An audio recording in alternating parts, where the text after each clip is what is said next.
Hi, everybody. Today we are going to go in the Bible study about Joshua, but I selected a specific um chapter and verses about the sun that stands still. Wow. And it's going to be in Joshua chapter 10, verse 1 to 15. All right, let's get in. All right, so we are in verse 1. Now Adoni-Zedek, king of Jerusalem, heard that Joshua had taken Ai and totally destroyed it, doing to Ai and its king as he had done to Jericho. We know about Jericho. We had a teaching, like a Bible study about that as well. So he did to Ai what he did to Jericho and its king, and that the people of Gibeon had made a treaty of peace with Israel and had become their allies. Verse 2. He and his people were very much alarmed at this because Gibeon was an important city, like one of the royal cities. It was larger than Ai, and all its men were good fighters. So Adoni-Zedek, king of Jerusalem, appealed to Hoham, king of Hebron, Piram, king of Jarmuth, Jahiah, king of Lachish, and Debir, king of Eglon.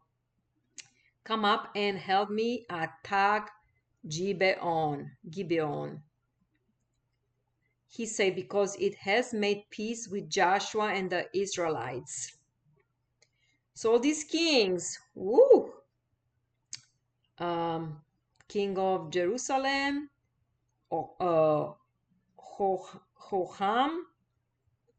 Piram, Jahiah, so 5 kings, they're coming against Gibeon, and because they make peace with Joshua and the Israelites. So let's go next. So that's pretty much what is in this part. Verse 5. Then the 5 kings of the Amorites, the kings of Jerusalem, Hebron, Jarmuth, Lachish, and Eglon, join forces. They move up with all their troops. Imagine like 5 kings with all their troops.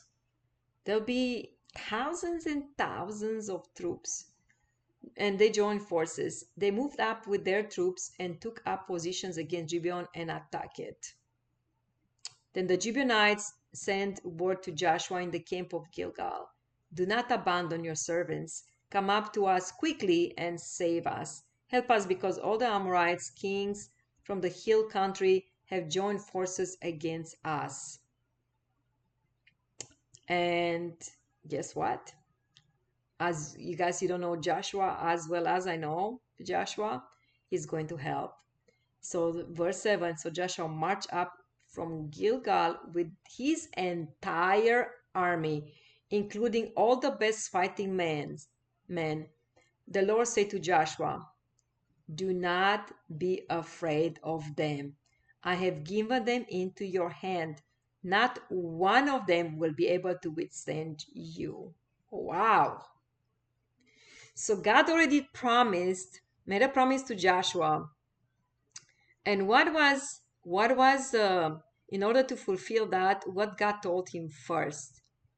Do not be afraid of them. Why? Because when fear comes around, it's an enemy. Fear can destroy people, wipe them off, make them lose their mind, kill themselves, go in bad things, do bad things. Fear is the worst enemy, I would say. And in order to fulfill all that promise what God gave to Joshua, it was to not be afraid of them. So, and fear is a bad spirit. It is a spirit. It's called the spirit of fear. Infiltrates in a person, and I says they can lose their mind with that fear, horrified. They can get horrified with that. They can sleep for the night. They have that fear constantly. So, and also fear blocks parts of your mind. You can't keep straight. You can't think straight. You can't do things right. So what God told him first, do not be afraid of them. So in other words, fear not. Do not have fear attached to you. I have given them into your hand. No one of them will be able to withstand you. None of them. 5 kings with their troops. And imagine God already gave him to Joshua.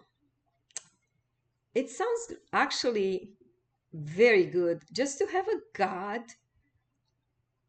the God of heaven and earth, telling you that I gave you your enemy. Just don't be afraid.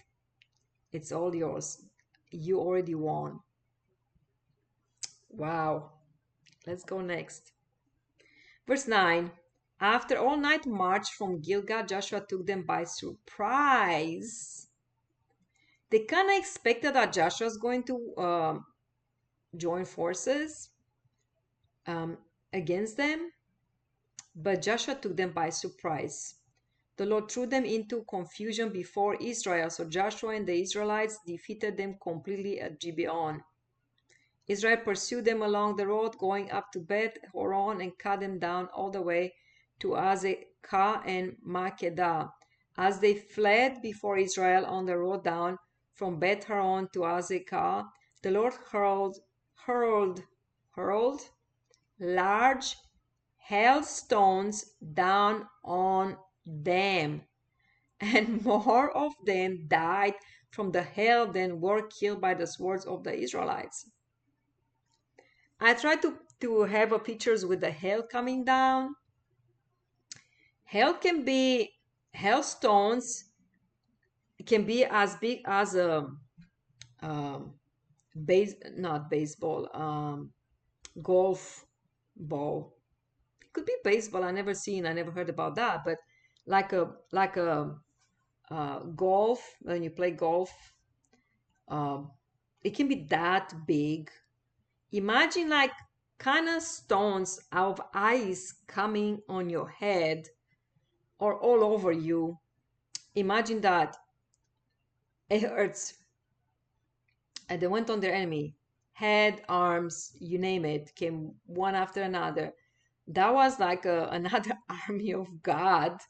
It's like angels throwing with those hailstones, but like another army of God came down to help Joshua. And what it says, more of them died from the hail than were killed by the swords of Israelites, because there were a few besides those 5 kings with their troops. Even though Joshua had a big army with him, were not putting up with 5 times more than he had. So God came to his rescue, and it says that large hailstones came down on them and they died. More from that. It's like rocks coming down, big rocks or small rocks, but it says they were large. Big rocks coming down from heaven. Wow. Is that amazing that we have a God like our God of Abraham, Isaac, and Jacob? That we can rely in every circumstance that God will promise and will do his work for us and help us in anything. I'm very happy for just knowing that. Verse 12. On the day the Lord gave the Amorites over the Israel, Joshua said to the Lord in the presence of Israel, Sun, stand still over Gibeon, and new moon over the valley of Aijalon. So the sun stood still and the moon stopped, till the nation avenged itself on its enemies, as is written in the book of Jashar. So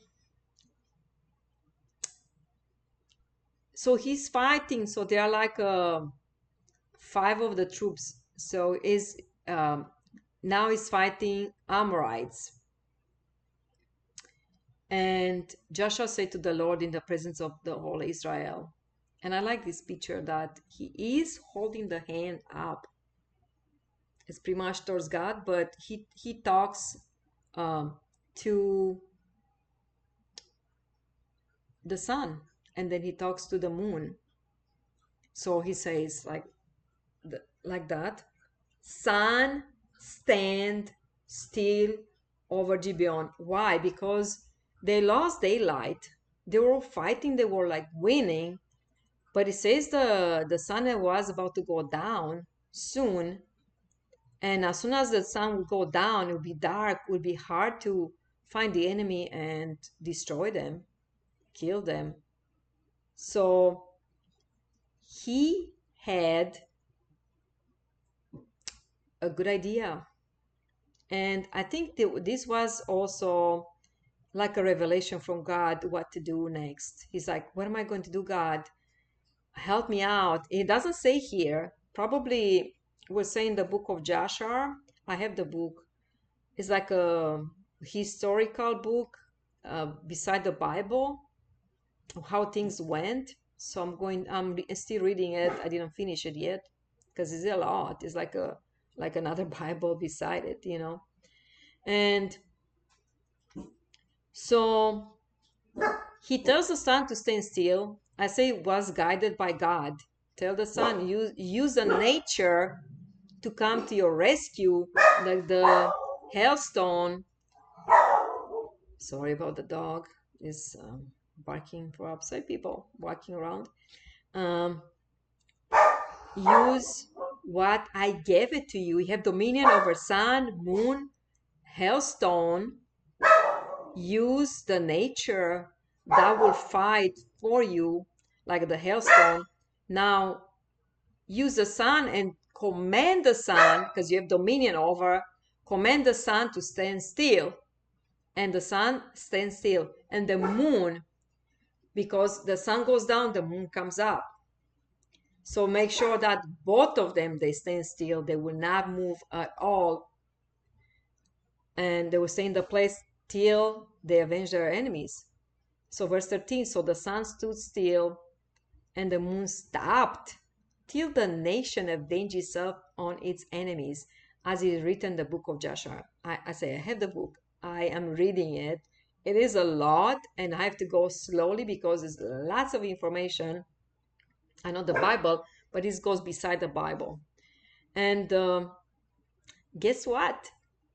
We have that power. We have dominion over everything on this earth. God gave us dominion over sun, moon, stars, you name it, winds, earth, everything is under our control. We have dominion over everything. So we can use them. And so saying that, then hailstone, everything that God has, the rain, the winds, everything, it's under our power. We just have to use it. If we have the same situation, may not be fighting the enemy in the field like that, like Joshua, but fighting the enemy. And we can, will be like, for us, hailstone will be in the spirit. Bring the hailstone, ask God to bring hailstone in the camp of the enemy that is fighting against you in the spirit. And God will provide. The hailstone has to listen to you and come down and help you out. Wow. I'm just so excited just thinking about that. Wow. The sun stopped in the middle of the sky and delayed going down about a full day.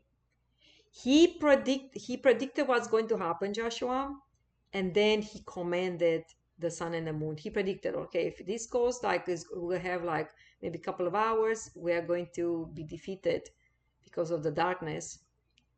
And how about if I do this? Or it was a revelation by God. I will go in the book of Joshua and I will get more when I get to that part.